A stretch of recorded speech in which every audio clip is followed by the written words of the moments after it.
ماں اور باپ کی نافرمانی، لفظ کیا ہے؟ وقوق۔ وقوق کا مطلب کیا ہے؟ جس نے ماں اور باپ کو دکھ دیا وہ یوں ٹکڑے ٹکڑے ہو جائے گا جیسے پرزہ ٹکڑے ٹکڑے ہو کے جڑ نہیں سکتا۔ میرے نبی سے پوچھا گیا یا رسول اللہ قیامت کب آئے گی؟ کہا اللہ کو پتہ ہے۔ کہا نشانی؟ کہ جب ماؤں کو ذلیل کیا جائے گا قیامت آ جائے گی۔ حالانکہ قیامت تو آئے گی جب کفر پھیلے۔ میرے نبی کہہ رہے ہیں جب ماؤں کو ذلیل کیا جائے گا، باپ کا نام نہیں لیا، ماں کا نام لیا، جب ماؤں کو ذلیل کرنے والی اولاد ہوگی، اور خاص طور پر بیٹیاں، بیٹی کا خاص طور پر ذکر کیا کہ خاص طور پر جب بیٹیاں بھی ماؤں کو ذلیل کریں گی تو ڈنکا بچ جائے گا، قیامت آ جائے گی۔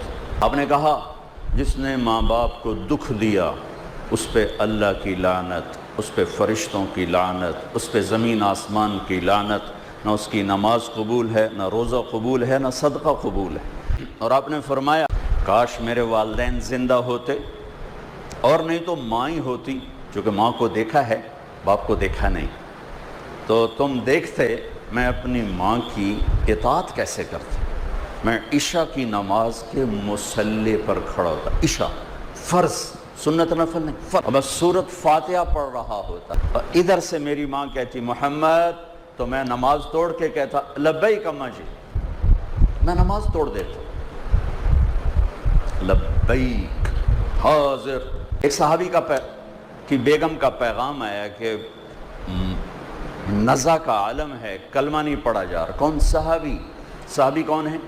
اللہ نے قرآن میں کہا کُلًّا وعد اللہ الحسنى، اے میرے محبوب آپ کے جتنے صحابہ ہیں پہلے دن سے لے کر آخری دن تک جو ایمان لائے سب جنتی ہیں، میرا وعدہ ہے۔ اللہ نے کہا میرا وعدہ ہے کُلًّا وعد اللہ الحسنى، سب کے لیے میرا جنت کا وعدہ ہے، میں نے ان کی خطائیں معاف کر دی۔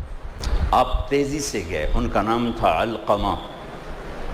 آپ نے فرمایا بیٹا کلمہ پڑھو، کہا جی پڑھا نہیں جا رہا، بول رہے ہیں، یہ نہیں کہ سکرات ہیں اور زبان بند ہے، یا رسول اللہ نہیں پڑھ پا رہا۔ تو آپ نے کہا کون زندہ ہے والدین میں سے؟ کہا جی ماں۔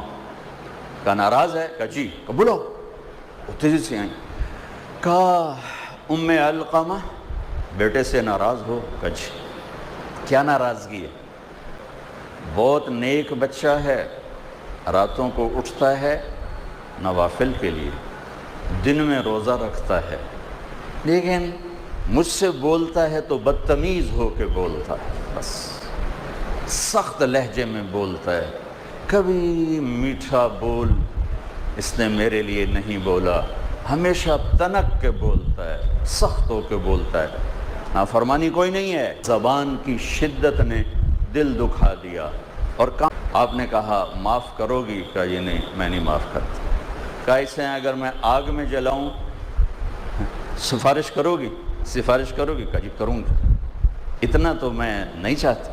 کہ پھر دیکھو اگر تم نے معاف نہ کیا یہ سیدھا جہنم میں جائے گا، اللہ کی آگ میں جائے گا، تو میری آگ اللہ کی آگ سے بہت تھوڑا۔ اچھا یا رسول اللہ میں معاف کرتی ہوں۔ تو آپ نے کہا بیٹا کہو لا الہ الا اللہ، زبان سے نکلا کلمہ اور ساتھ ہی جان نکل گئی۔ اس کے بعد اس کے دفن کے بعد آپ نے اعلان فرمایا جو میں نے پہلے آپ کو عرض کیا کہ آپ نے پھر کہا لوگوں جس نے ماں باپ کو دکھ دیا ان پہ اللہ کی لعنت، فرشتوں کی لعنت، زمین آسمان کی لعنت، نہ نماز قبول ہے، نہ روزہ قبول ہے، نہ صدقہ قبول ہے۔